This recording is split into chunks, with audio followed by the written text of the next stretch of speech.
All right. Can everyone hear me? Perfect. Welcome to United Astronomy Clubs of New Jersey. Um, welcome to everyone here who has come out to our site in Jenny Jump State Park in New Jersey.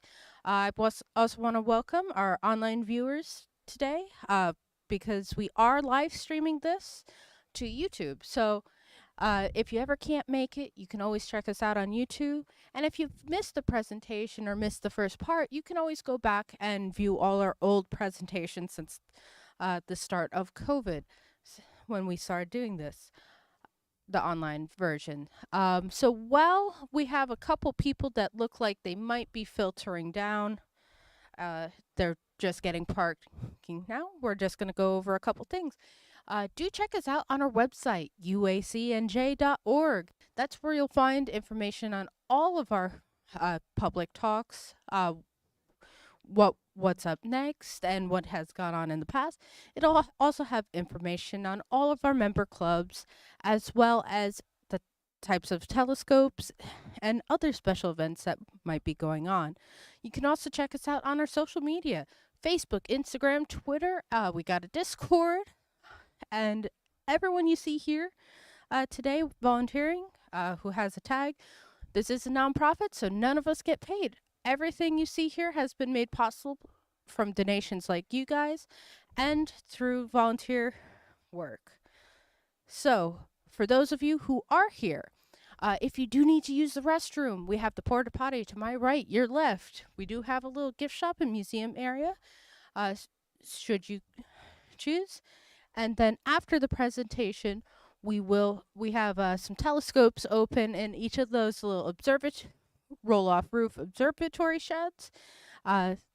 Since it is nice, we'll actually be able to see things tonight. Couple notes. When we go to leave, we do use our headlights. We do not like getting run over. Been there, done that. 0 out of 10 would not recommend. So, regardless of that, if you do have a flashlight, we will keep those pointed towards the ground because even though headlights are bright and blinding, we're not going to additionally blind people if we don't need to. Okay. So I think that's covered that screen behind me. I will be looking at chat, and we will be having a question and answer session at the end. So people on online chat, you can ask questions as we go. For people here, if you have questions, if you could please hold them to the end so I can hand you the mic. So our online people will be able to hear your question as well, because chances are if you want to ask, they also are probably curious on that. With that, we're going to get into tonight's presentation on space weather and working in Antarctica. Gil Jeffer here is 20 years as a senior scientist for M&M Mars, concentrating on adaptive technologies. He's retired in 2006. He began work as a research engineer for the Center for Solar Terrestrial Research at the New Jersey Institute of Technology in 2008. He has 8 working trips to McMurdo, the South Pole, and remote locations in Antarctica, beginning in 2012. He's a former longtime observer and board member of United Astronomy Clubs of New Jersey. And with that, here's Gil. Hello, everyone.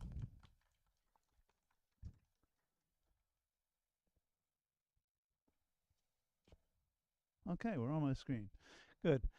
Tonight I'm going to talk a little bit about space weather and what the heck that is, and also about my travels to Antarctica and what it's like to work down there and get down there and kind of live down there for a few months at a time. It's very different, and actually, with the weather today, I wish I was there. So, first thing, I'll talk a little bit about the New Jersey Institute of Technology. Center for Solar Terrestrial Research is part of their physics department there. It's a great school. One of the nice things about NJIT is that they have a lot of hands-on things, be it labs or external work in different areas like the solar array in California, Big Bear Solar Observatory, and then in various places in the United States, South America, all over. But interestingly enough, we have actually quite a bit of instrumentation right here at Jenny Jump. We have a fluxgate magnetometer down over the hill that records the Earth's magnetic field every second. It has been doing it since 2008.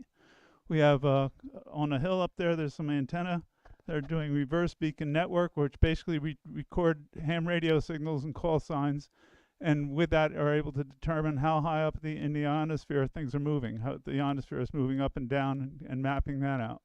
We also have a special GPS that also looks at the ionosphere. We're putting in, eventually, it's been a very long project, a 48-inch telescope with a LiDAR to look at atmospheric waves in the atmosphere, buoyancy waves, which are called gravity waves. They're not gravitational waves, they're gravity waves. They're basically buoyancy waves in the atmosphere. So space weather is basically the physics of the sun in a sun-Earth environment. There's also, just like the weather, terrestrial weather, there's space climate as well. But we're just talking about space weather, which is kind of the short term. Just like when we talk about climate on Earth, it's the long-term weather. So it gets a little confusing, but to start with, the sun puts out electromagnetic radiation. And that electromagnetic radiation flows to Earth, and it comes at the speed of light. And we see it as visible light, but it's also different radio waves, X-rays, the whole gamut. But it also, at times, well, also there's a solar wind. And the solar wind is basically particles, typically protons and electrons, that flow out of the sun and come to Earth and connect up with the Earth into our magnetic field lines and come down to our atmosphere at the poles. It's a very convoluted, basically we can see a little bit from this diagram. It's kind of a little bit light out right now. But there's a lot going on. It's not as simple as just something aiming at Earth and getting here. You have the Van Allen radiation belts. I didn't mention yet, but NJIT also was co-principal investigator on the Van Allen radiation belt storm probes, which were two satellites that were sent out to the Van Allen radiation belts to look at how they work. That's where basically high energy particles are trapped from the solar wind by our magnetic field of the Earth, and also some particles from the cosmic rays. If it wasn't for our magnetic field trapping them, it would basically eat away our atmosphere, and we wouldn't have an atmosphere on Earth. And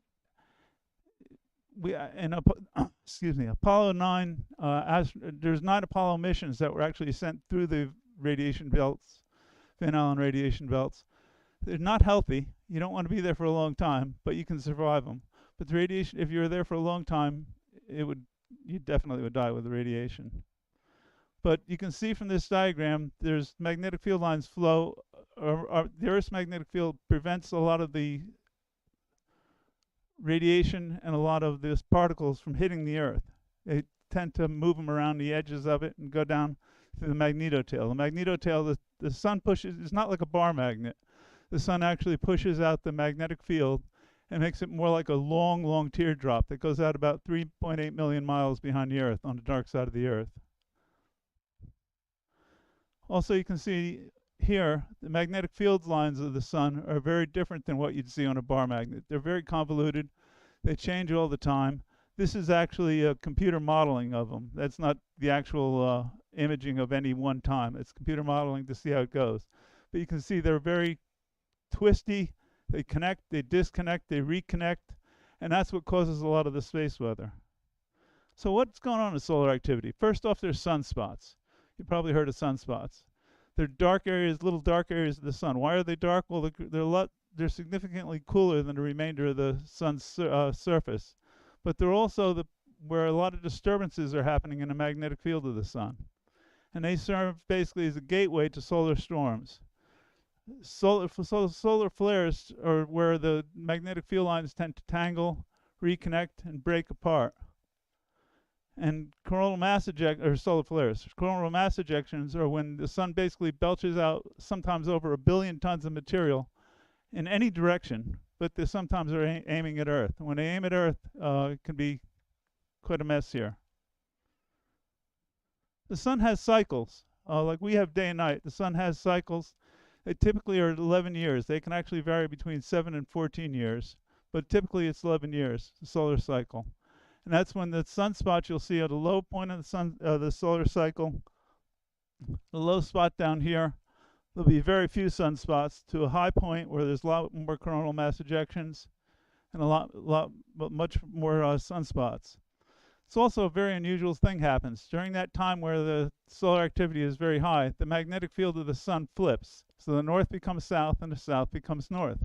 It doesn't affect us here on Earth really at all, but it does happen. The Earth's magnetic field, interestingly enough, also flips. Flips at a period about 600,000 to anywhere up to 50 million years. Right now we're at about 775,000 years since it last flipped. How do they know that? Basically, they look at rocks and they can see how the molecules in the rocks are oriented, the magnetic molecules in the rocks, and see how the magnetic field on the Earth was oriented at that one point in time. The interaction between the sun's magnetic field, where it's pulled, kind of dragged towards us from the coronal mass ejections, and the Earth's magnetic fields are what caused a lot of the space weather. The bottom graph there shows our current cycle. Basically, it hit a low spot, now it's increasing. And like I mentioned, it varies between 7 and 14 years, that cycle, but typically 11 years. And when the north-south pole flips at the top. And basically, yeah, the last flip was about 780,000 years ago. Interestingly enough, we're at a low period of sun activity, the last couple ones. In 2000, cycle 24, we're now in cycle 25. Cycle 24 was one of the lowest recorded in over 100 years, the activity on the sun. Right now, though, something really interesting is happening. If you look at that bottom graph, you'll see that the blue line, which is recorded sunspot activity, is actually increasing a lot more than predicted. It was predicted that we'd have a peak of about 115 sunspots, and that peak should happen around July of 2025. But right now it's way above what it was predicted. So even though it was predicted to be kind of a quiet, mild cycle, it might be quite a bit more. So what happens? Why do people think about that? Why do we worry about stuff like that? Should we worry about it? Well, solar flares, coronal mass ejections, the interactions with the Earth's field really have an effect on a lot of things on Earth. For example, first off in space, obviously, that's the first place it's going to hit. You have the particles actually put a drag on satellites, which really slow them down, which makes them drop to a lower orbit. If they drop to a lower orbit, they have to use more fuel to boost themselves back up to where they're supposed to be. And also, that puts a charge on the outer surface of a satellite, so they should shut down their sensitive instruments when that's going on. Astronaut safety. During an intense solar storm, actually one of the most intense solar storms we had in 1989, would be about 3 or 4 times more radiation than it would take to kill an astronaut if they were out in space. Although we did have people out on one of the space shuttle missions when that hit. They were in the space shuttle, they weren't out on a spacewalk. It also affects things like GPS accuracy. It perturbs the GPS signals, so that wouldn't be as accurate. High frequency radio transmissions. Also has an effect on the weather, water vapor. Airline passengers, you probably already heard, if you fly over the poles, you get more radiation than you do if you're flying east to west or west to east. When you're having a solar storm, that's more pronounced.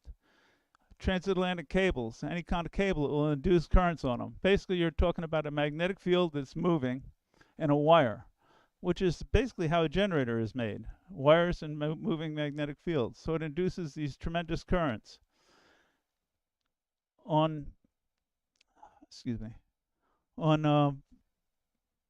power systems, the Earth's power systems.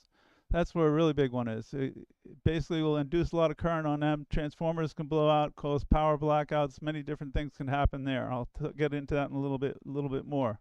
One of the more interesting things is down the lower left, earth currents. Basically, when this happens, it actually causes currents under the surface of the earth. And pipelines, where pipelines are put together, they're welded. The weld is a different metal than a pipe itself. The currents, tremendous currents flowing down these pipes because of this induced current from the magnetic field, can actually start corroding the pipe. It won't cause a leak, but what it will do is decrease the service life of the pipes for pipelines, for oil pipelines and gas pipelines. To counter that, basically what's done is, if you can detect it ahead of time, remember we get the solar flare that's coming in at the speed of light, and then you get the particles that are coming in usually between 600,000 and 2 million miles an hour. So they take a couple days to get here.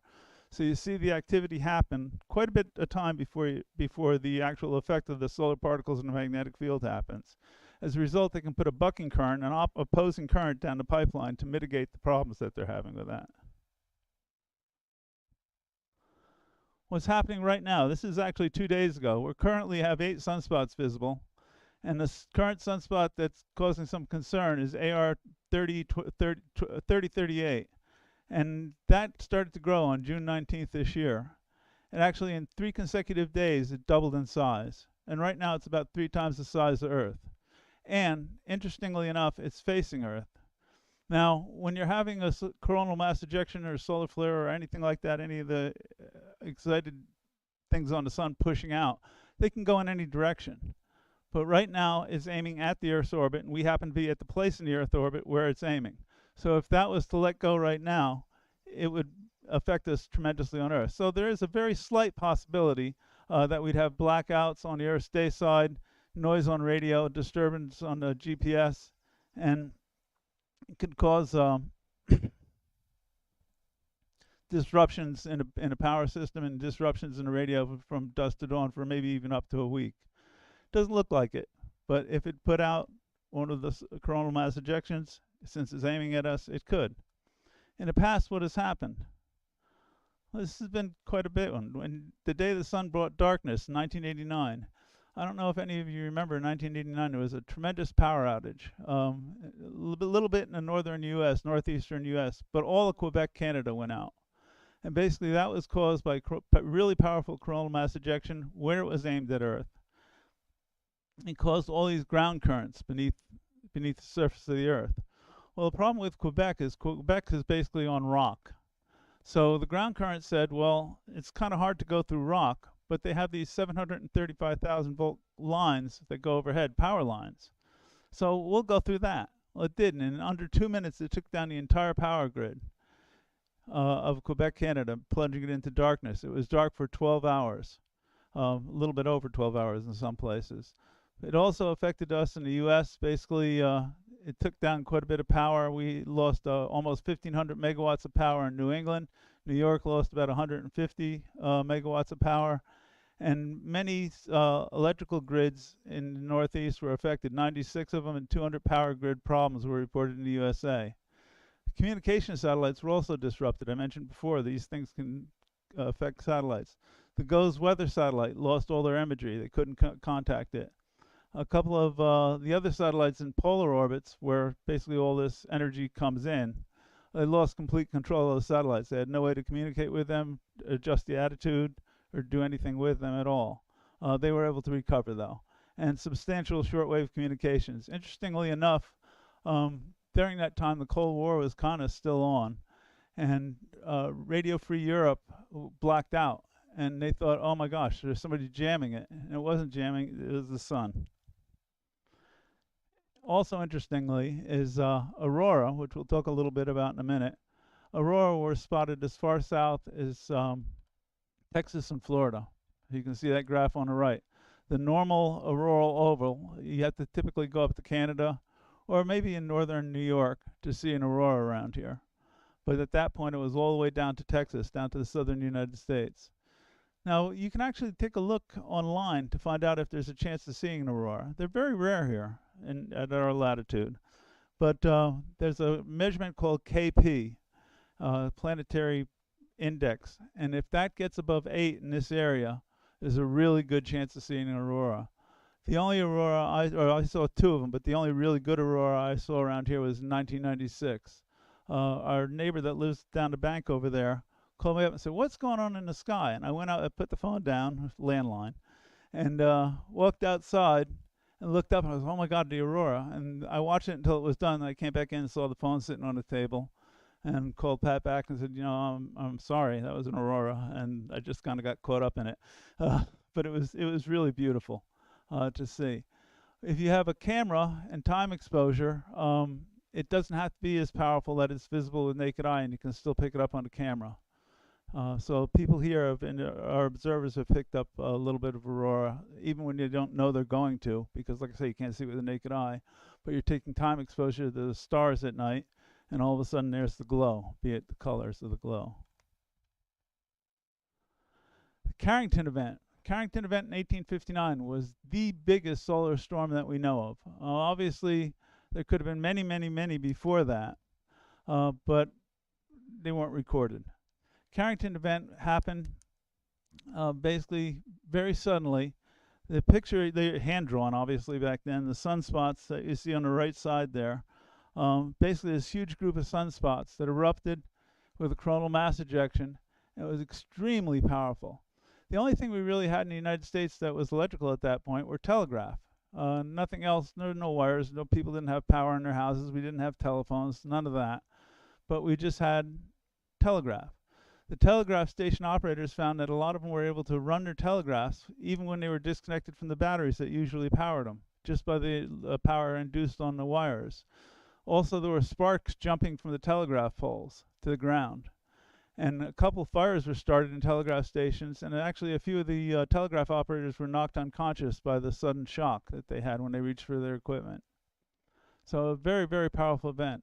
An event like that, if that happened today, would be phenomenal. Basically, it would just shut down everything we have electrical. Back then, luckily, it was only telegraph. There was a near miss in 2012.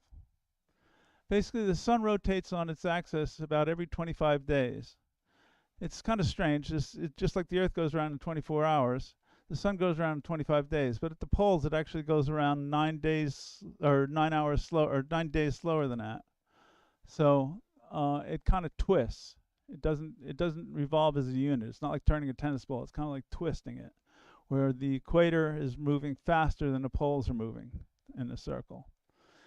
When this event happened, the sun was only 9 days away from being pointed directly at Earth. And this is one that happened when we did have satellites up and could record things, unlike the Carrington event, and unlike the one that really happened in 2000, the other one before that in Canada. But basically, it was said that the solar wind was traveling to us at 6.8 million miles an hour, not to us, out of this event, and it was so powerful.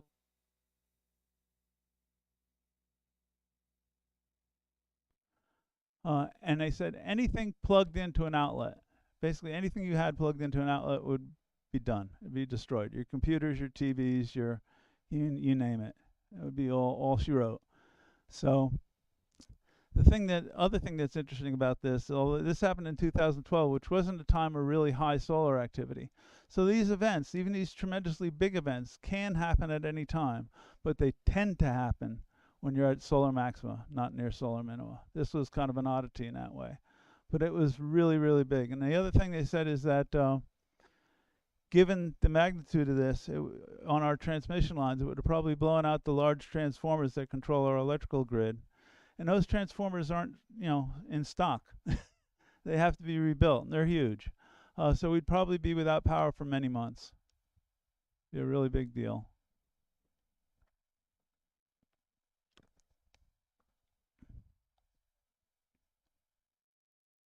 So the fun part of all this is the aurora, as I mentioned a little bit before. The aurora basically happens because at the poles, magnetic field lines come in and actually can come in and into our atmosphere. So the solar wind, the particles, the energetic particles that are coming in on the solar wind, some of them are deflected around the Earth by our magnetic field, but some of them actually come in right through the cusp, through the solar, through the near the poles, and actually interact with our atmosphere. When they do that, they energize basically atoms and molecules in the air and aurora. Aurora basically work on the same mechanism as a fluorescent light bulb. It's the same thing. You ionize a gas, the electrons jump to a higher level in the atom. When they fall back down, they emit a photon. The colors in the aurora are based on what molecules they're hitting. If they hit oxygen at less than 150 miles, you tend to get green. If they hit it at over 150 miles, you tend to get red. Nitrogen at less than 60 miles, you get blue. Nitrogen over 60 miles, you tend to get purple and violet. So you can get some really spectacular effects. The most common one is basically a pale, kind of a greenish blue that you'll get.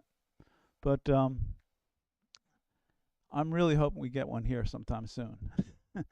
Right in the lower right there, you can see basically the auroral oval over Antarctica. Down in Antarctica, aurora are very prevalent because you're right there where the magnetic cusp is, where the magnetic field lines come in and do touch the atmosphere. Same with the North Pole. This is a picture of one of the aurora at South Pole, actually directly at South Pole, and you can see the various colors. The green from oxygen, red from nitrogen, and also you see the Milky Way basically revolving overhead. So there's not too much more I'm going to talk about on space weather. I am not an expert on it. I just really enjoy learning about it. I encourage you to go look up more about it. It is really interesting. All the mechanism that goes into driving our space weather, our space climate, and really what it can do, what impacts it can have on Earth, what impacts it can have on us, and what we're doing basically to mitigate those problems, basically by preparing ahead of time.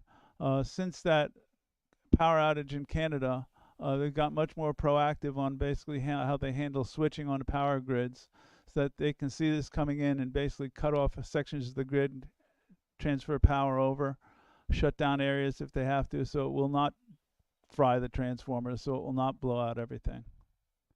So now I'm going to talk a little bit about Antarctica. Why Antarctica? Why do we go there to do work like this? First off, as I mentioned earlier, with the weather today, I kind of wish I was back down there. I kind of look at that and say, boy, I'd like to be that cold right now. But there's a whole bunch of reasons. The cusp is here, and that's the gap in the Earth's magnetic field that you saw in that one of those first pictures, where the solar wind, where those particles can come down, where the magnetic field lines really come down and touch the atmosphere. And that's basically near the North and near the South Pole, in Antarctica and on the North. And it can be studied continuously down there. When you have polar orbiting satellites going north to south, the satellites typically go around the Earth in 90 minutes. So in 90 minutes, they're over each pole for less than 10 minutes. You don't get much of a time to really look at anything that's going on, and then they're off. They're gone. When you're down there, basically you can just look, you can focus on it, you can see what's going on, you can record continuously. That's really, really important.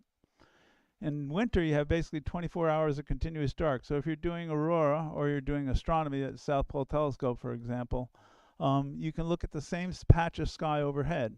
Here, basically, the sky is moving. If you're here at night, you can basically see the planets, the stars, and everything. They're just moving overhead slowly until they disappear. They're not moving. The Earth is turning, but that's what happens. Down there, you still get the turning, but it's just around in a circle around your head.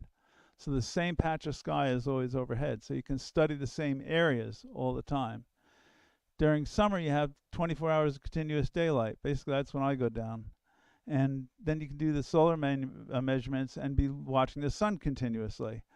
Here we are putting in a solar radio polarimeter down over the bank eventually. It's there, it's not hooked up. But that will be monitoring the sun, emissions from the sun, radio signals actually from the sun, from sunrise to sunset. Down there, you'd be able to look at it 24 hours a day in the summer when you're on light side. Also, there's the environment is really special down there. There's no electromagnetic noise. You don't have motors switching on and off. You don't have industry. You don't have power grids. You don't have any of that coming on. You don't have, all these signals that cell phones, everything else is flooding basically the airways around here. There's no light pollution. There's really hardly anybody down there. Low atmospheric moisture. It's extremely dry, so atmospheric moisture absorbs a lot of the things we want to look at. and it's a huge landmass. So being a huge landmass, basically you can spread out and look at different areas of the cusp, different areas where these lines are coming in, and be on really solid ground. You're on ice, but on solid ground. On North Pole, you don't have that option because North Pole is not on a landmass itself. So you're just basically floating on the ocean. A little bit about Antarctica itself. People don't really think too much about it.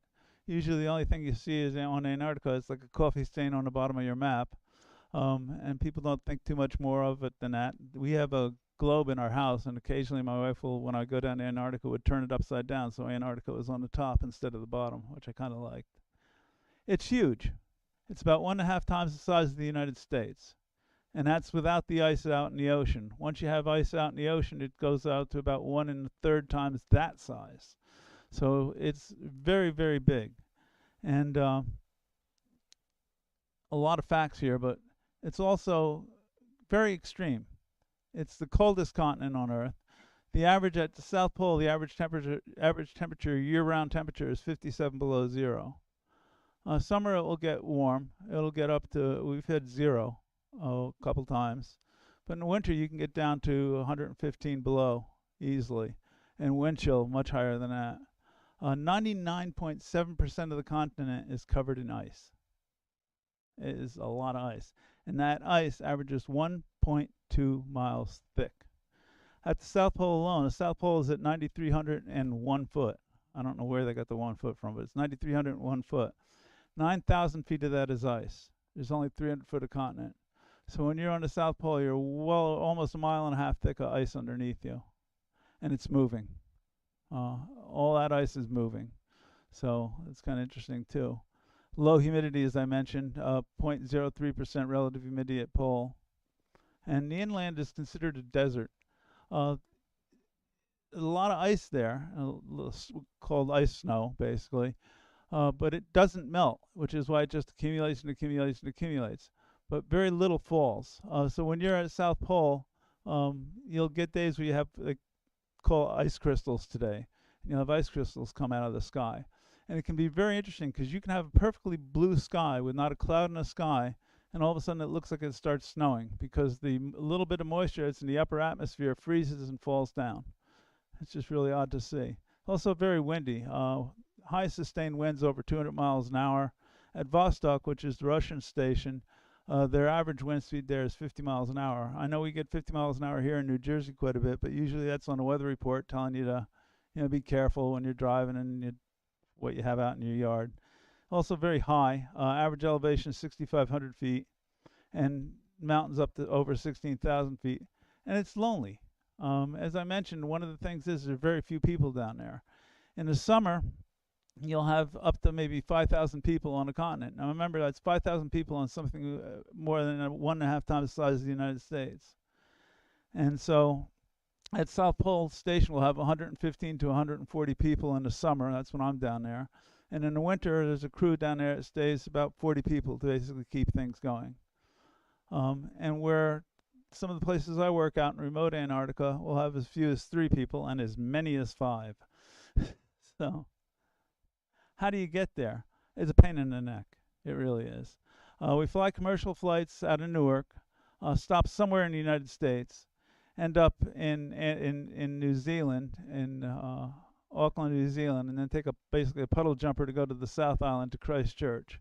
At that point, you're done with commercial flights, and from there on, you're flying on either the Air Force, United States Air Force, United States National Guard planes, or the Royal New Zealand Air Force down there. One time we had an African plane take us down, and I'll never want to do that again.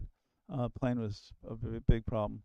But it's quite a long ways. It's 2,300 miles to McMurdo from Christchurch. So it's a long, long flight, typically like going cross country here. And then from there you got another 800 miles to get to the South Pole. So these are the places that I go to in Antarctica. The yellow ones are manned stations. Now there are quite a few manned stations that are not shown here. These are the only 3 I showed are the ones I go to. McMurdo, which is in the South Pole, which is up there in the middle, almost middle, and then Concordia, which is the French-Italian station that we do to as kind of a stopover. The little blue dots that you see are where I work. They're out in the middle of literally nowhere, and they're at high elevations. The lowest one's 6,800 foot altitude. The highest one is 11,300 foot 11,600 foot altitude. And the one with the red X down there in the lower right was the Automatic Geophysical Observatory number 6, and that was in an area that did get a lot of snow. And the meteorologist there said it's probably between 50 to 70 feet down in the snow right now. So it's gone. It's just gone forever and ever and ever. We're never getting to that again. And then the other interesting thing you'll see is down the lower right, you see the magnetic South Pole. The magnetic South Pole actually moves. The Earth's poles, North and South Pole, move over time. They're not fixed. And the magnetic South Pole basically has moved since 1500. It was about here, and it's moved kind of down like this out into the ocean over time. And it continues to move. The North Pole is moving at a faster rate than the South Pole. But they've moved about an equivalent distance, but just recently the North Pole has kind of accelerated. So once we get to McMurdo, which is the one on the south there, which is our first stop, we go to the United States Antarctic Program Clothing Distribution Center. And that is where basically you get all your clothes to live in this cold temperature. Basically, the first thing you get is a Big Red, which is a beautiful down coat that's supposedly good to 60 below. I've never tested it to that. Coldest I've been there is about 40 below. You get the boots, which are really good, very thick soles, so they keep your feet pretty warm. And obviously different kinds of gloves for different kind of work that you're doing. Carhartt pants, a balaclava, the goggles, the whole bit. You have to wear them on the flight. You don't have to wear the goggles, you don't have to wear the balaclava, and you don't have to wear the gloves, but you have to show it to them before you get on the flight that you have these with you. Because they do not, they have a couple things they say at Pole, but I've never seen them, that they could give you.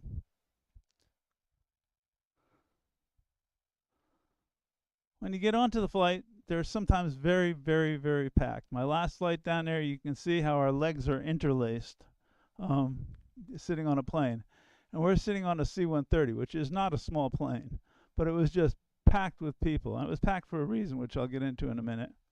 The other thing that you'll notice, which is a little bit strange, is the seats. The seats are basically canvas straps that you sit on, canvas netting. And they do have emergency exits, kind of like they do on regular planes, but they work a little bit different. It's just like take the hatchet off the wall and chop out the side of the plane to get out. That's odd in itself.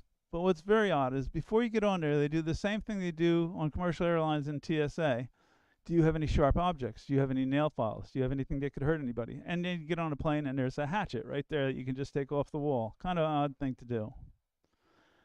But getting from Christchurch to McMurdo can be a trip in itself because it doesn't always happen when you think it's going to happen. The last time I went, which was ended in 2020, we actually, on our 5th try, our second trip out on a plane, we went 5.5 hours out on a plane and turned around and came back because the weather got bad at McMurdo. 5.5 hours out was basically 10 minutes before the point of no return. They actually call it the point of safe return now. But it's at the point where they would not have enough fuel to get back from. So they were 10 minutes short on that, and they called it, and they said, okay, we're going back. The weather's too bad. So I always got a kick out of that because they always used to call it the point of no return, and now it's a little bit more politically correct, the point of safe return. So what I figure is there's a point, and if you're a few miles before it, you're at the point of safe return. If you're a few miles after it, you're point of no return. But yeah, so 5 times we got on that plane.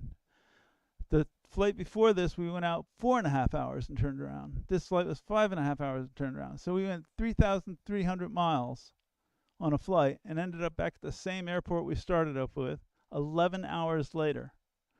So you typically get up about 3:30, 4 in the morning to get on these flights, and there's a lot of rigmarole before you get on it, and then this happens and you're just done. And then your next day you have to get up at the same time because the weather might be good, you might be able to go, the plane may not be broken, and it's worth it.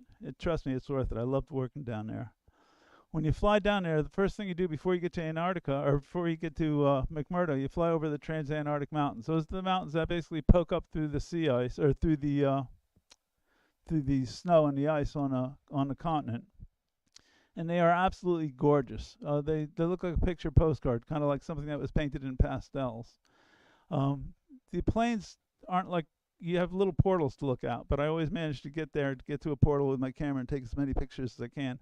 I literally have thousands of pictures, so it's always a trouble to pick what ones you want to pick. You can see here some of the glaciers. Glaciers are all over Antarctica. They're constantly moving. They fly just like you'd expect water to do. Glaciers do the same thing. They fly from higher elevations to lower elevations, except they're a lot slower than water. But in some places they move up to 6 feet a day. We landed at Willie Field, which is actually called Williams Field. And Williams Field is on 24 feet of compacted snow that's sitting on 8 to 10 feet of ice, which is sitting on over 1,500 foot of, or 1,100 foot of water. It's on the ocean. Basically, all the landing strips are on the ocean. You can see here this picture. Go over here again. McMurdo is actually on an island, and the continent's over here. And this is permanent sea ice down here. So all these airports are really on permanent sea ice that does not melt in the summer. The first time I went down there, we stayed at the ice runway, which is now closed. And the ice runway did melt every summer. And when winter came and it froze again, they used it again. But it didn't take any upkeep because it basically melted back into water and it froze back up into sea ice. And it was like a pristine airport again. But apparently the logistics of getting all the equipment out there were too much, so they decided to quit that. Then you'll notice the one on the lower left, which is called Pegasus Field. That used to be the main field for the C-17s, the really large planes. But you can see that kind of grayish on the lower left, the grayish stuff. That's from Black Island. It's volcanic dust. And the volcanic dust blew out so much towards Pegasus, towards that airport, that it would make the snow kind of slushy. It would absorb sunlight, make the snow slushy. So they basically closed down that field too, and they made a new one. The other thing is Pegasus Airfield has Constellation C, can't remember the name of the plane, but it's a Constellation airplane from 1970, and it's still sitting there in the snow. That's where it crashed. And that is the reason that everybody has to put on their emergency cold weather clothing to get on a plane. When that plane crashed, they got beyond the point of safe return and beyond the point of no return, and the weather had gotten bad. I think it was a condition 2 weather. And they said, you have to turn around. They said, we can't, we don't have enough fuel. So they came into land. Apparently the pilot made a perfect landing, but hit a 6-foot snowdrift with one of the wings. Ripped the wing off. Plane was obviously stranded. They weren't too far out from McMurdo. I think it was 14 miles, but it took 3 hours to get to them because the weather was bad. And a couple of the people on that plane did not have their emergency cold weather clothing and had a lot of problems with hypothermia. But you can actually go out there and walk out to this plane and take a look at this old 1970 plane that's crashed. A lot of stuff there. Once it gets there, it stays there. It doesn't come back. When you get to McMurdo, McMurdo is really not the nicest place in the world to be, as far as it's not pretty. It's a very industrialized looking thing. It's basically started out as a Navy base, Operation Deep Freeze. And it's on volcanic rock, so there's all, volcanic dust, volcanic rock everywhere. The whole thing's on a volcanic island, basically. And it has everything that you need to do to work in Antarctica. I mean, when you think about it, there's no Home Depot, there's no gas station, there's no call up to get this fixed, call up to get a carpenter. Everything, every kind of utility, every kind of thing you need has to be there. So you have welders, you have diesel mechanics, you have people that handle the fuel, you have people that have material handling, logistics, everything. It's all here at McMurdo. And they serve the different U.S. stations in Antarctica. They all come out of McMurdo. Basically, there's a little bit better picture from the top of Observatory Hill, which you typically walk up the first day. Take a look. You can see some of the fuel tanks down there. They keep 17 million gallons of fuel on hand. Once you get to McMurdo, you go through orientation and training. And you go through the same orientation and training no matter how many times you've been down there. It's exactly the same. It's like the physical qualification that I go and get at the doctor before I'm allowed to go down there. They test your blood type every year. The same thing. My blood type is not going to change, but they test it every year. So it's just like, this is what we do. This is what's going to happen. Just live with it. The first time down there, that's when you start noticing things are a little bit different than they are here. Weather conditions. Normal acceptable weather is called condition 3. Condition 2 is when things get a little bit dicey, where you have wind chill to minus 75 to minus 100 degrees Fahrenheit. Condition 1 is when winds get high, visibility gets low, and wind chill is lower than 100 degrees below zero. That will, at condition 1, you're not even supposed to go outside. You're supposed to stay inside and work inside. But sometimes you have to go. They put ropes up if you have to go outside, but it can be really dangerous because sometimes visibility is much that I wouldn't be able to see you because of the blowing snow. McMurdo does have a lot of blowing snow. Really strong bottle. So when I make McMurdo, I work at, this is where we have our instrumentation. It's up on the top of basically a hill. This is during the summer, so most of the snow is gone. Inside you can see some of the instrumentation that we have, and we'll work in there. Basically the instruments are out, long cables running to the different instruments to record magnetic field. There's rheometers to measure ionospheric things going on in the ionosphere. All sorts of different instruments that come in there, and it's not just for us. There's from other universities that have them. They're all connected to that station there. It's a special area. It's called an ASPA, which is a special protected area where you're not allowed to use headlights on the truck when you drive up there. You're not allowed to use radio to call. Keep basically radio silent so it doesn't affect any of the readings that you're taking from the instruments. But typically that's our stopover. We'll be at McMurdo for a week or so before we head to South Pole. When we're heading to South Pole, the first thing we do is get our science and camp gear. Remember I told you we work out in a really remote part. South Pole is kind of our headquarters. So we get all our science gear together, and then we get on an LC-130 Hercules. It's kind of the same one I flew down, but if you look at the bottom, you'll see there's big skis on it, so it can land on snow. The C-130 that you fly does not have skis. Another very comfortable flight, always comfort. But now we fly over a different part of the Transantarctic Mountains and over the glaciers. And this is the Beardsmore Glacier, which I can't remember how long it is, but many dozens of miles long and over 10 miles wide, just flowing through. Here you can see where one glacier is basically just starting. This big pool of snow basically starting to flow down the mountain. It's just gorgeous to see it. I can never get enough of it, just looking at that out the window. And mind you, you're really high above this, so it's they're much bigger than they look in these pictures. Then you get to the South Pole Station, which is called NPX, which confuses the heck out of people. I have a sticker on my car, NPX. It's not North Pole. It's Naval Pole Expedition, and it just stuck, and it's been that way ever since. That's NPX. So like I mentioned, the continent's at about 300-foot elevation, and you're over 9,000 feet of ice on top of that. The engines never stop on a plane because they're below the minimum temperature for restarting them, so they just keep them going. You get off the plane, the propellers are still spinning. They drop the cargo right out the back. Sometimes they do a military offload, which means they put down the ramp in the back and just push the stuff right out the back as the plane's still moving. It stops, people get off, you walk away from it, they close the hatch, and off they go. They're out of there. They're there for a very short amount of time.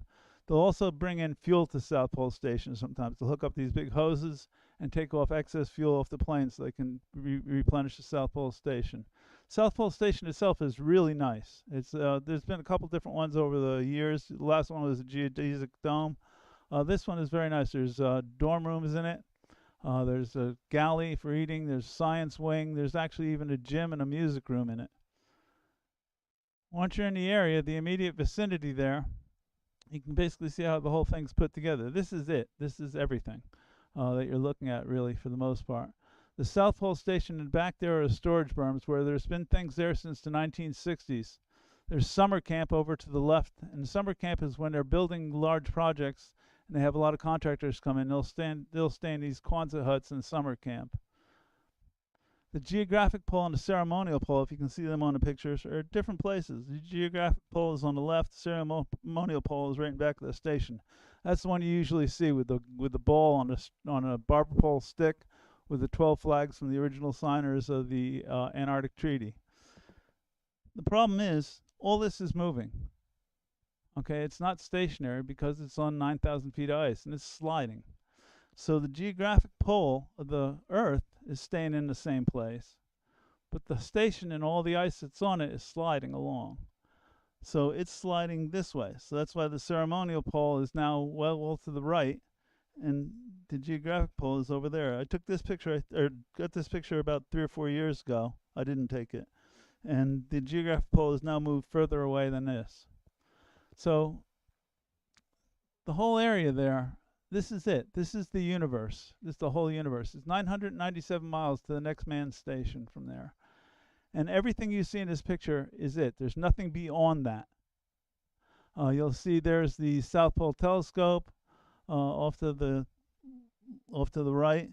Bicep 2 telescope, the ice cube, the neutrino observatory, which is interesting in and of itself. It has basically these digital optical modules that record neutrinos coming from the North Pole through the Earth that decay in the ice under the South Pole on a kilometer square ice.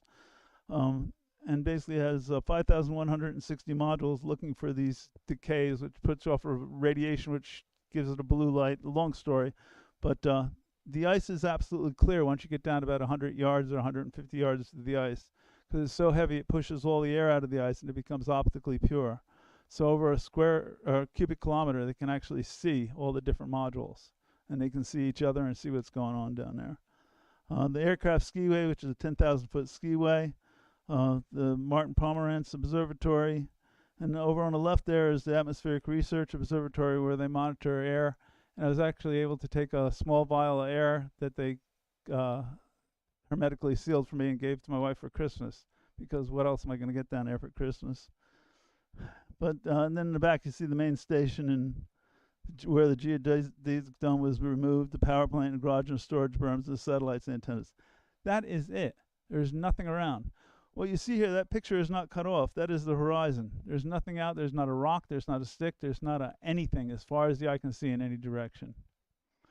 We actually had a distinguished visitor 3 years ago when I was down there, Buzz Aldrin. He flew down and he said it was on his bucket list to go to the South Pole. And I think this is kind of funny, but maybe not. But anyhow, he got altitude sickness. So that's why he's sitting in that chair looking like that. He was there for only a few hours, and he had to go out on the plane that we came in on, and they brought him back to a lower altitude. Which I just think that it's really funny that a man that's been to the moon got altitude sickness coming into the South Pole.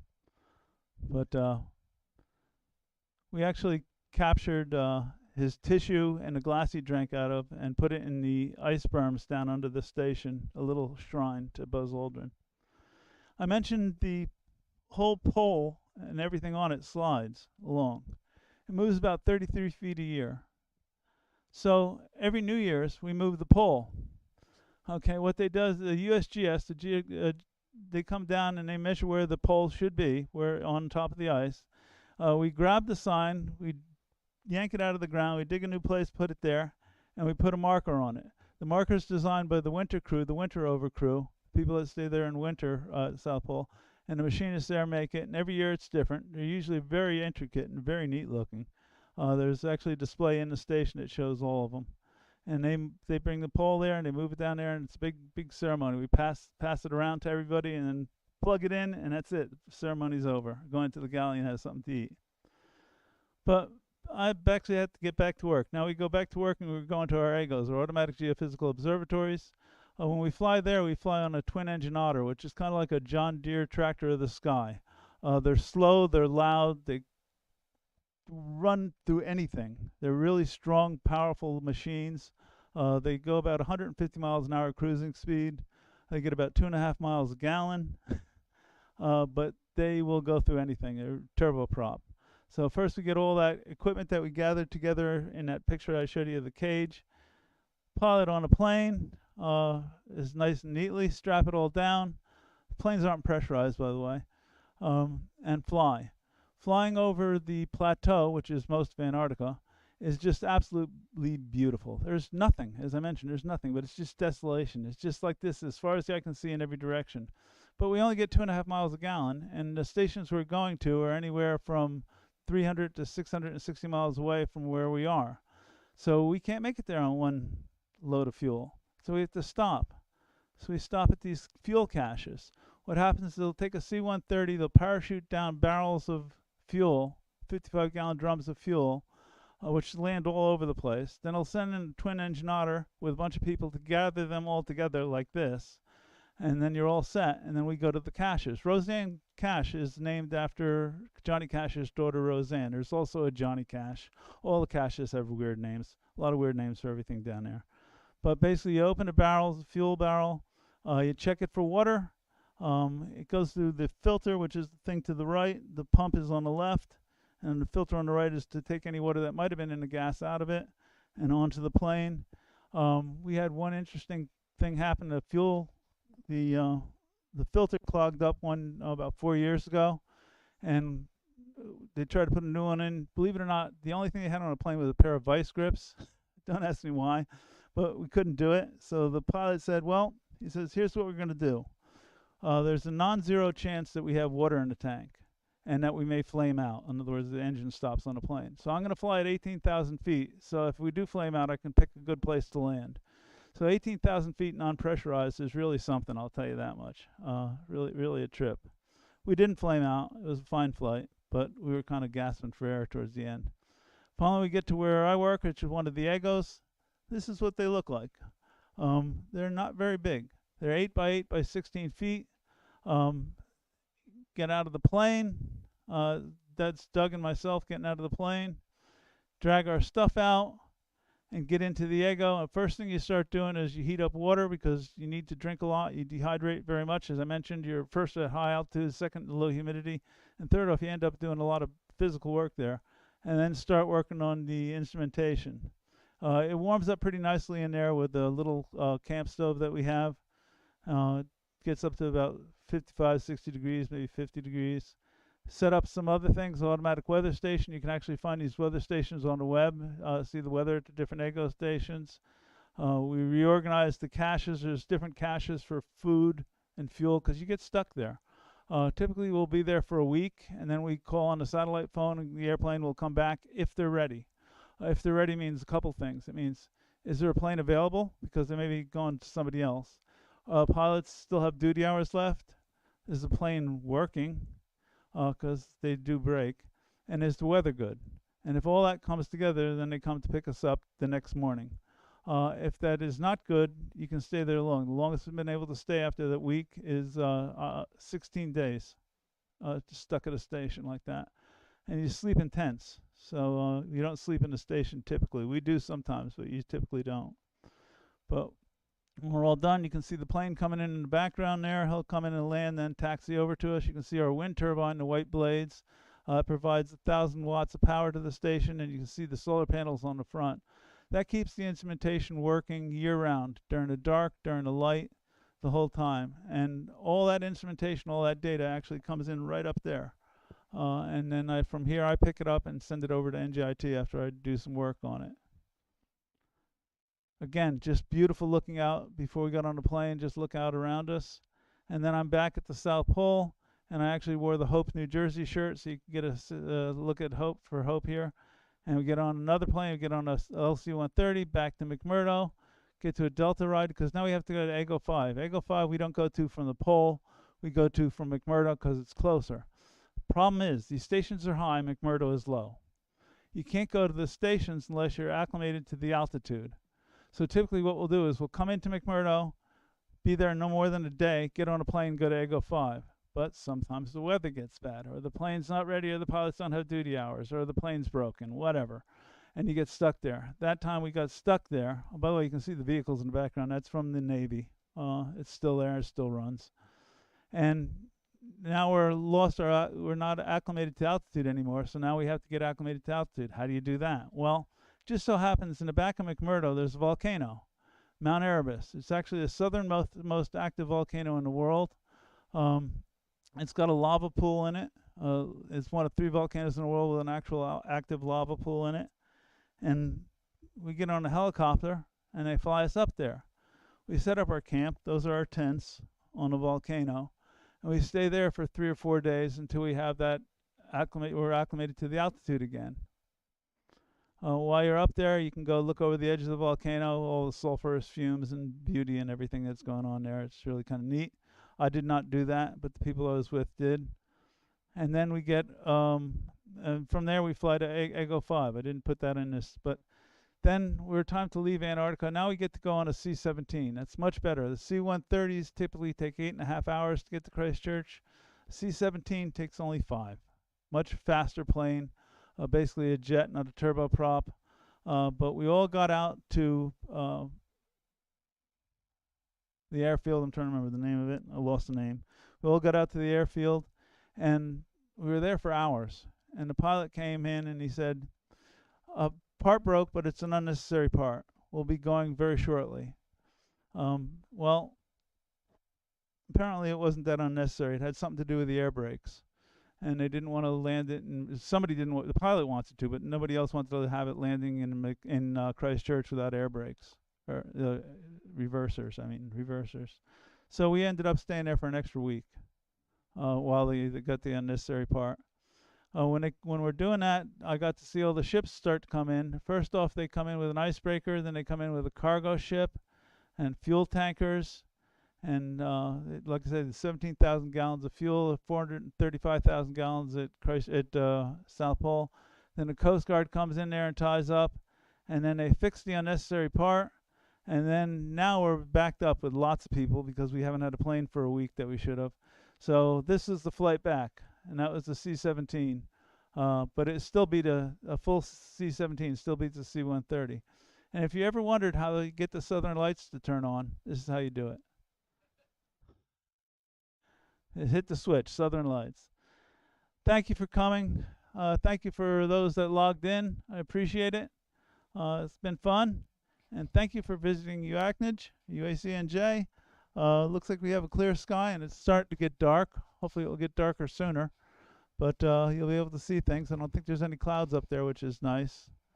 If you have any questions, I'm willing to take them, and I can make up answers if I don't know them. All right. Thank you, Gil, and thank you, everyone, for coming. All right. So, before we get into a Q&A session, since I noticed a couple of you filtered in during the program, couple safety briefings here. If you need to use the restroom, it is to my right, your left at Porta Potty. We do have a little gift shop and museum open, should you so desire after. When we go to leave, we do use our headlights. We like not being run over, and you probably also would appreciate that as well. That being said, as much as we use our headlights, any lighting source or flashlight, we do keep them pointed towards the ground because we don't need to unnecessarily blind people. We do have a couple of telescopes open. Some might be available for viewing through the eyepiece. I think someone said they had electronically assisted astronomy, which is where they put the camera in place of the eyepiece and then project that onto a screen. Unfortunately, I've been down here, so I don't know if they have that set up tonight. That being said, if you do look through an eyepiece, please be mindful. If you are sick or don't feel well, please refrain from touching the equipment, just as a safety precaution. Right. So I have been monitoring chat, which has actually been quite interesting during your presentation. So what I'll do is I'll kind of round robin, where one question online, one question for you guys. For you guys who are here, please, when I ask for a question, raise your hand. And when I choose you, keep your hand raised, because sometimes on my way there, I lose where I'm going. All right. So we're going to start and when I get there, you're going to ask your question into the microphone, because chances are if you have that question, someone online also has that question. Kim, would it be possible to switch back to this screen too?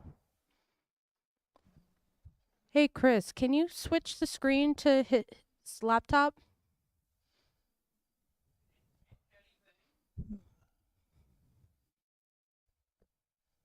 Okay. Apparently no. No, okay. Or at least I don't know how to do that. All right, so we're going to start with the first question from online. Were there effects on the astronauts from going through the radiation belt? I didn't hear that. Were there effects on the astronauts from going through the radiation belt? Yeah, there are, but unless they actually stay there for any length of time. Kind of like this even effects on pilots going over the poles. That's why pilots try to limit the amount of times they go over the poles in their flights, because they do accumulate radiation over time. There were effects on the astronauts. They did accumulate radiation, but unless they actually stayed there for a long amount of time, it's not that harmful. It's not a good thing, but if they were to stay there, it would be a bad thing. All right. How about a question from our audience here? All right. How many times have you been to Antarctica? 8 times. 8 times. Wow. 8 times. I go in the summer, so I'm there for the nice warm temperatures. When I get there, it's typically 30 to 40 below. It'll get up to close to 0 in the middle of summer, which is middle of January, down there, opposite seasons, and then starts cooling down. I didn't mention between middle of February, basically Valentine's Day and November, you cannot leave or get to the South Pole. There are no flights in, there are no flights out. If you're there, you're staying there. It's too cold for planes to fly that have hydraulics. Right. So the next question online is, are there any guesses as to why this year's sunspot cycle is more intense than predicted? No, actually, I just talked to Dr. Dale Gary, who is a distinguished professor at NJIT today, and asked him a few questions. And I didn't understand all the answers, but one thing I did understand is that the predictions are basically done by committee. It's a bunch of people that get together and kind of try to decide how many sunsets are going to be based on different things. There's different models that they run. They actually are coming up with a new one that may be better for about the last year and a half, which has to do with basically flux moving from the poles towards the equator up to 6 months in advance underneath the surface of the sun that they're able to monitor. And with that, they are able to hopefully get a little better prediction. But it's basically done by committee, by consensus. So there's really not too much accuracy towards it. Even counting the number of sunspots is kind of a weird thing. It's not like you'd think, looking at sunspots, they 1, 2, 3, 4, 5, 6, 7, 8, 9, 10. Basically what they do is they take, there's a lot of different formulas they use, but one of them is 10 times the number of groups of sunspots plus the number of individual sunspots, and that come up with a number that way. It's kind of odd. So different ways of doing it. They also use machine learning, basically looking at the past and looking at the position and the number of spots and the size of spots and the groupings of spots over the past and how that developed over time, and kind of modeling that maybe it will do the same this year. All right. Was there another question out here? Okay. So you were saying that the sunspots are cold regions of the sun, right? Cold, yeah. And Actually, if you could get rid of the sun, just look at the sunspots, they'd be about as bright as the full moon. so They're how, still very hot, but I was they're- just curious, how are they related to the coronal mass ejections? How well, do they basically where the sunspots are basically caused more or less by confusion on the magnetic field lines. You can think of it as like confusion, where they disconnect, reconnect, or reorganize themselves. So where that happens, it basically tends to leave a space where radiation can well up through it. Kind of all of a sudden, that's why you get all the activity at most all the activity at sunspots, because that's where things are going nuts with the magnetic field. Right. So our next question is, I'm guess for this area, don't news channels report possible aurora sightings? They do, but So every both- one I've seen has been well overblown. Yep. When there is absolutely no chance in heck for an aurora to be here, it'd be like, oh, go out and look at the aurora, it's going to be fantastic, and there's nothing, because there's this index called KP. If that's 8 or above, that's a good chance of seeing it at this latitude in this area of the country. It changes for different areas of the country. But they'll look and say, oh, there's a solar storm. We're going to get one. And it typically isn't. Your best bet, if you want to see if there's going to be an aurora, is go to a website called spaceweather.com. And that has links to aurora prediction, and also shows you real-time aurora. Based on North Pole and South Pole, you can look at them then, and it'll show you the auroral oval, which the auroral oval is how far down that aurora is going to be. So is it going to be only northern Canada? Is it going to be southern Canada, upstate New York? Or, as I mentioned, rarely down as far as we are, or really rare as down, like with the Carrington event, they actually saw aurora in Hawaii. So Yeah, you see one of them, you got other problems. that's why I was going to finish the question. It's just there were extra words there that I'm like, that doesn't make sense grammatically. So my brain was buffering. They said that the news reports aurora sightings possible when KP is 4 to 6, but we're saying it needs to be 8 for this area. So, and they wanted to know why there is a difference in that. Probably just hype. Yeah, it's just the strength of the aurora. As the storm gets bigger, basically the aurora expands. Right. Was there another question out here? Ooh, got one. I'm wondering about the relative risk for the mass coronal ejections. Like, is there a model on how likely they are to happen within, say, so many years? Or Yeah, actually there is. that would affect them? There is a model about that. And I've actually read. Well, first off, there's really very, very, very low certainty, but I read 1 in 10 chance within 12 years.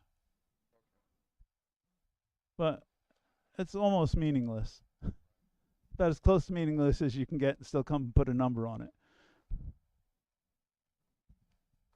But as I mentioned, during the high times of solar activity, which we're heading to now, there's a lot greater chance than there are at low times, but it has happened at low times too. Right.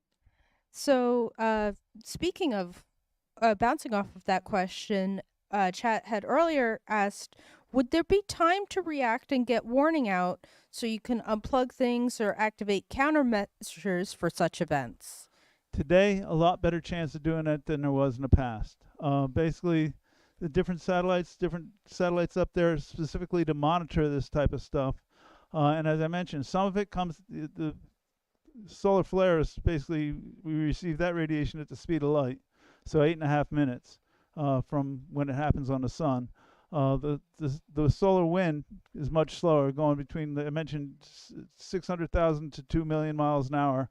The fast one from 2012 was 6.8 million miles an hour, but that's still so much slower than light. You have time to basically put satellites and to shut down instruments on satellites, or to get ready to change your electrical grid connections or configurations, and do a lot better job. But if it was one of the really big ones like the Carrington event, or if that one from 2012 had actually hit us, there's not much you could do. It would just overwhelm absolutely everything we have. Right. Was there another question out here? Oh, there we are. You might have hit on this. Sorry, we came toward the tail end, but what was the best thing about Antarctica in terms of animal life or in terms of your experience there? It was different in many different ways. First off, animal life is only available at McMurdo. Once you get inland, there's nothing. There's not even lichen. There's absolutely nothing. It's just ice and more ice and nothing living at all, not even a rock. But at McMurdo, there's some very interesting sea creatures, which I'll get into in a minute. There's also, you'll see things like you see typically Weddell seals. They're very common. A little less common, you'll see killer whales. You'll also see penguins, Adelie penguins and emperor penguins. Emperor penguins, by the way, are a lot bigger than I ever thought they were. They're up to 4 feet tall. Very big birds. And you'll also you'll see birds, a couple different birds. There's snow petrel, which I've seen one, and I actually saw that far away from the coast, which is really unusual. And then there's skua. Skua are a really kind of weird bird. They're like mean seagulls that are bigger and want your food really, really bad. More than seagulls ever thought about. I mean, they could, seagulls are nothing to them. Basically what they'll do, if you walk outside with food in your hands, they'll typically, more than one of them will come after you at McMurdo and whack you. They'll come and actually slam into you, so you startle and drop your food, and then they come and take it from you. So typically, if you're walking with food out in the galley, you take one plate, put your food on it, take another plate, put it over the top, put saran wrap, wrap the whole thing up. So if they knock it out of your hands, you just laugh, pick it back up, and keep walking. None of your food falls out. But they're very aggressive birds. They sit on top of the telephone poles and on top of the buildings and just watch and wait, and then they get you. Ah, the original Angry Birds. And the sea creatures, there's actually a lab with some of the sea creatures that you can see down in Curry Lab down there. I had some pictures of that. I don't have them on this presentation. Some very strange things, like spider things that are about this big around that don't look like they have any body, just legs and everything else like that. And they also typically put a dive tube down in the ice. There's people that dive under the water there to work, looking at things in the ocean. But they'll put a dive tube down, which goes down through that 10 foot of ice, and it's about this big around, about 2.5 feet around, 3 feet around. You just barely fit in it with your jacket. And you go down, crawl down a ladder down the tube, and it's actually below the surface of the ice. And then there's windows where you can look out from down there and see the seals and everything else swimming by. It's really kind of cool. I've done that once. I really wanted to share this comment. And they said, the point of safe return is just as foreboding as the point of no return, if not more foreboding, to be honest. Right. And the next actual question was, can you get a job at the South Pole? Yes, you can get a job at the South Pole. You can get a lot of jobs at the South Pole. So when I was talking about McMurdo, I mentioned you need everything from welders to carpenters to electricians to cooks to bakers to janitors to you name it. They're all there, all those jobs, everything you need to basically keep a large town running and with some industry from fuel, generators, you name it, is down there. You can look online for jobs in Antarctica and you will see them. They put them up there. They're typically hired through subcontractors, so they won't be hired through National Science Foundation. But there's different subcontractors, some that handle the food, some that handle the janitorial things, some that handle the equipment maintenance, some that handle the, et cetera, et cetera. But look for jobs in Antarctica and you'll see them. You can get jobs for the summer or you can get jobs for the winter. Jobs for the winter, I think typically you have to be there for the summer too, so you can see if you're going to fit in. Because as I mentioned, in the winter you don't really get to leave. So if you're going to freak out, they don't want you down there. They want people there that are kind of steady, stable, and will get the job done without bothering other people. Ironically, I had actually looked a couple years ago about getting a job down there, and if you actually look on Indeed, you can find them. I was looking in food service, and one of the requirements was the ServSafe certification, which I did not have at the time. So, fun facts. You can actually find them on common job sites. There's actually even a dentist and a nurse. One of the funny stories I'll tell you really quick. There's a dental chair in the McMurdo Hospital. The McMurdo Hospital is basically a box. I don't have a picture of it here, but it's something you'd look at and say, I'm never going in there. But in there is a dental chair. And they had a guy come in there with an abscess, and it was so bad he had to get his tooth removed, and he was shaking like a leaf. He sat down in the chair, and he looked up, and he said, I got to tell you, he says, I've always been really petrified of dentists, and, I just want to let you know. And the guy looked down, and he goes, we should have no problem then. I'm not a dentist. Dry humor is de facto down there. It's just the way things go. All right. Looks like we got a question up front. Hold on. Uh-oh. So you've been down 8 times. What environmental changes have you seen to the continent itself? Snow's getting deeper. It definitely is. Yeah, South Pole Station is built so that it can be raised up 24 feet actually. It's still at the same level that it was when it was built. The first year I was down there, the poles that it's on right now I think are set at 12 feet. It can go up another 24 as far as I know. The snow is level with the bottom of the poles. Right now it is actually up above the start of the station. It's gone up that much. And I mentioned it doesn't snow that much there, but the snow doesn't melt. It just falls. You do have a lot of calving of glaciers around the edge because everything moves. It moves from uphill to downhill. So as it goes out into the ocean. Eventually there's no land to overhang it, and eventually it just breaks off. But yeah, I've seen just deeper snow. And the AGOs, our automatic geophysical observatories, we have to typically every few years have to raise them up, which is a really laborious task. It takes us, they weigh about 8,000 pounds. It takes us about 2 days to do, through a whole bunch of boat winches and cables and posts and everything else. And it's kind of dangerous and kind of a nightmare, but it works. We have to raise them up because of drifting also. Right. Next question, again, bouncing off of things. At what point would they build a new South Pole station closer to the geographic South Pole instead of looking like it's centered on the ceremonial pole? I don't see that happening anytime in the near future. The geodesic dome, that was the last station they had. They thought that was a really good idea. It was a nice dome-shaped thing. The snow would fall off of it. Well, it didn't. The snow did not fall off of it at all. And it was really hard to clean because it was a dome. And basically it started caving in and crushing. So that was the end of that. They finally blew it up, I think 3 years ago when I was down there. They blew up the rest of it. Actually dynamited it because it was dangerous. But the South Pole Station is built, like I mentioned, first off to be raised. The second thing is built with a shape that I didn't really show, but it's, if you look at it from the side, it's not quite a rectangle. It's a rectangle with one side that's cut off. And the idea is here you have katabatic winds, winds that go from high altitude to low altitude. So the winds mostly are coming from the same direction, and that it would hit this slope and go under the station and help scour snow out from under the station. By the way, for snowplows down there, they use Caterpillar D9 bulldozers. So huge things. But so yeah, that station should be there for quite a long time to come. All right. Was there another question? Oh, there we go.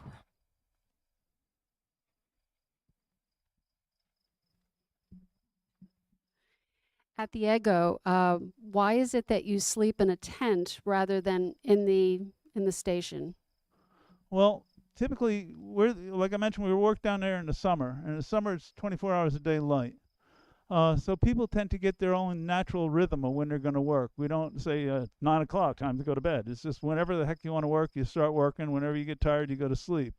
So your 8 by 8 by 16 foot box, basically filled up with a lot of equipment. There are bunks in there. Like I said, we usually use them sometimes.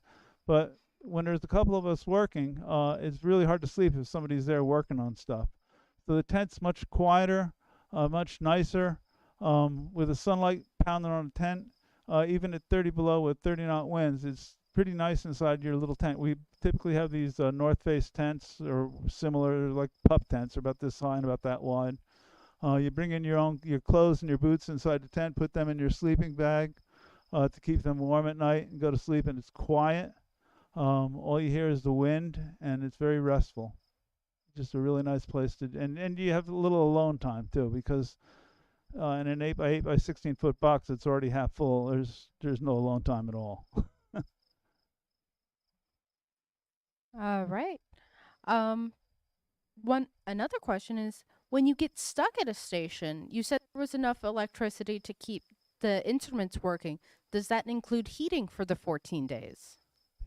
Eating or heating? Heating, as in the Heating. keeping warm. Yeah. Basically, most of the power from the station comes from the wind turbine that puts out 1,000 watts, a kilowatt of power. Kilowatt of power is more than 10 times more than we use on our instruments. It's way overpowered. What we have to do is you have to get rid of that power somehow. So we use dump loads, basically resistive circuits that basically heat up and just heat up and waste heat. So there's a small one in the building. There's a large one outside. What it will do is if we get a little bit overpower, we'll start heating up the one inside with the small dump load. And as it gets way too much power, then it starts dumping it outside because it would make the inside of the building too warm. So that's basically what keeps the building warm. Plus you have a propane cook stove that also warms it up, but that gives you a little bit of problem with carbon monoxide too. So you don't want to really heat with that. But the dump load from the resistive heating that we're dumping the spare power from the wind turbine will help keep us warm in there.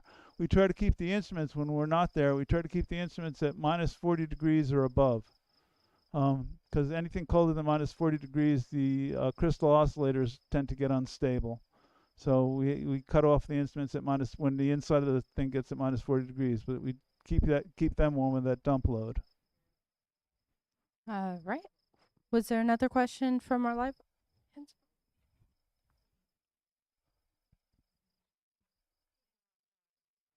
on, ask. You Can't hear. all right. I'll come back to you. Was there a different question? Keep in mind it is getting darker and my eyesight is not what it used to be. All right. I don't see any hands, so I'm going to go back to another online question. Have you seen a UFO while there? Actually, I've seen things that are weirder than UFOs, but they have nothing to do with extraterrestrials. They have to do with people. Surprised I There's am some not. very unusual people down there with some very unusual habits. Let me put it that way. Down in the ice tunnels, there's no water anywhere, right? Once you're at the South Pole, the only way you get water is melting snow. So what they've done is they've made these things called Rodwells. They basically sink a heated plate down about 500 feet below the ice, through the ice actually, and then keep that water, they melt it, and they keep that water warm with the exhaust heat from the generators that power the station. About 110-degree heat coming through the water. Out of that, we can get about 2,500 gallons of water per day out of these Rodwells. There's tunnels that lead to them. The tunnels are at 57 degrees below zero, which is the average temperature at a pole because you're down below the surface. And people carve things into the walls and put things. I mentioned we had a Buzz Aldrin shrine there with his glass and his tissue that he used. There's also a sturgeon sitting there. There's a pig head. There's really weird stuff down there that people have made shrines for. The sturgeon basically was, the Russians brought a sturgeon to McMurdo. Nobody knew what to do, how to cook it or prepare it. It stayed there till it started to rot. And somebody said, bring it to the South Pole. They'll know what to do with it. Got to the South Pole. People went down into the ice tunnels, carved out a hole, and made a shrine for it. We also typically do, there's two parts to the station and kind of a connecting way in between. And the idea is that you can shut that off with doors in case of fire. So you can have one part of the station isolated from the other. And there was a rumor going around that there was explosive bolts that would go and blow that whole middle section out. So when I was there last time, I made labels and put them way up in the ceiling, up on the electrical conduit, said arm explosive bolts. So yeah, you can have a lot of fun down there. Well, when you can't escape for the winter, I would imagine humor is one of the biggest coping mechanisms. There's also a thing called ice wifes, where people that are there for a long time take on an ice wife, and they're their wife until they leave, and then they're gone. It's really kind of strange. There's people play a lot of music, play a lot of dodgeball is a really big thing, and people get so good at dodgeball they can basically just about knock your head off. By the end of winter, because that's kind of way to get out their aggressions. It's strange. It's a strange environment, but for the most part, people are very cooperative. One of the really interesting things down there is you can be sitting in a galley with a Nobel laureate and ask them about his work. What problems have you encountered? And talk for 2 hours to somebody that is absolutely tops in their field. Whereas if you met them anywhere in the United States, you maybe get a minute of their time. And they'll be very outgoing, very forthright with everything that's going on, and you really get to learn so many things from so many different disciplines. I find it extremely interesting. Oddly enough, environment does actually change the type of interaction you have with people. I would imagine chances are, if you can get down to the South Pole, they assume that you're there because you're good at what you do. Even baking. At South Pole, you're at high altitude, so when you bake, it's like any time you're at high altitude, even in Denver, making bread is very hard to do. They actually had a person baking down there. The last year I was down there, that was phenomenal. That can make anything that you could possibly believe at the South Pole, and it's a really hard place to cook bread. Fantastic food. Right. Was there another question from our audience here? All right. I'm curious about the communication. Like, how do you communicate with your loved ones when you're down there? Like the internet connection. What's that like? Terrible. It's absolutely horrible. I have to get in touch with the internet every day here. Down there, I can actually connect right from my laptop here to the South Pole. Not now, it'd be about 3 hours from now. Basically, there's satellites that are in geosynchronous orbit above the equator. Geosynchronous orbit doesn't mean they stay exactly at the equator. They basically go up above it and down below it in a sinusoidal wave. But they're geosynchronous, they're staying over the same place as Earth, so it actually looks like a figure eight. When they're at the lowest point in that figure eight, you can actually get to them from the South Pole, because they're at 23,000 miles up. But it's only 5 degrees above the horizon, so it's very close to the horizon. And we'll get about 1.5 megabyte of bandwidth. 1.5 megabyte, 115 people. And data and science and everything else. There are a couple different satellites. There's 3 of them right now, TDRS. One of them actually called Skynet, which they're getting rid of, which I thought was funny as heck. The satellite is actually called Skynet after Arnold Schwarzenegger's, he's not there, but anyhow. That was the slowest one. That one actually came down in the UK. But you get data through these satellites, but there are only certain parts of the day that you can get them. And we share the satellite with the International Space Station, so they cut out chunks of time where we can't use it at all. And then there's the DSCS satellite, which is decently fast, but it's a very short amount of time that you can get it. And it goes by sidereal time, so basically every day it's changing by a little over 3.5 minutes, the times that you can get it. So it moves. That's why I have to always think about when can you talk to the satellite, because during the year it will be in the middle of the day, in the middle of the night, just slowly 3.8 minutes a day moving along. I'll also have Iridium satellites, the Iridium satellite constellation, but that's supposed to only be used for emergencies, and we also use that from the EGOs. That's how we communicate from the EGOs, the Automatic Geophysical Observatories, when we're trying to get a flight back. We use the Iridium satellites. That you can get about, if you remember old modems, I don't know if anybody here is old enough to remember that, about 2400 baud. Really, really slow. And that's it. No video or anything else, but you can get phone calls through. Right. I'm just putting out a last call for any questions online. Were there any more questions from our people here? Who's in charge? Is it the Air Force, the Navy? Is this another authority? Who runs it? Yeah. That's kind of an interesting question. There's a U.S. Marshal down at McMurdo. Rumors that he has a gun, but nobody knows that for sure. But there's really no law, because nobody owns anything in Antarctica. There's no actually claims to any part of the land. There's really no law, which can be kind of a problem. The National Science Foundation runs McMurdo. They also run the South Pole Station, and basically they set the rules. And as I mentioned, there's really no law, but if you don't follow the rules, you're not coming back. Let me put it that way. So people are usually pretty good. There have been some bad apples, but they're weeded out. They used to do psychological tests before you went down there to winter over, but they found out they were rather worthless in the end. They used to, I think there were 1,000 questions, and they asked you questions like, one of them, this is a real question. Do you like to watch fires? Well, a yes or no question. Well, yeah, I like to watch around a fireplace. I'd hate to see my neighbor's house burn down, but how do you answer that with yes or no? Which one is it? So there are all sorts of questions like that, and with that they try to take an idea about how sane you were. Apparently it didn't work out too well, so they cut it out 3 years ago. So now they just typically try to get, if you're a winter over, they try to get you down there during the summer and see how you fit in. If you fit in, you stay the winter, if that's what you're hired for. If you don't fit in, the end of the summer, come February, you're gone. Now, if we could just get jobs in the continental states to get rid of the 80s personalities quiz, we'd be doing great. Right. Any more questions? Right. So it seems like we've actually gone through all of our questions. Thank you And again, it's getting Gil. dark. It looks like it's getting dark. We Let have a the little bit love. of cast now, but we do have a couple things up. Like I said, we do have a couple scopes open. So I just want to wish everyone a very good night, and we'll see you next time.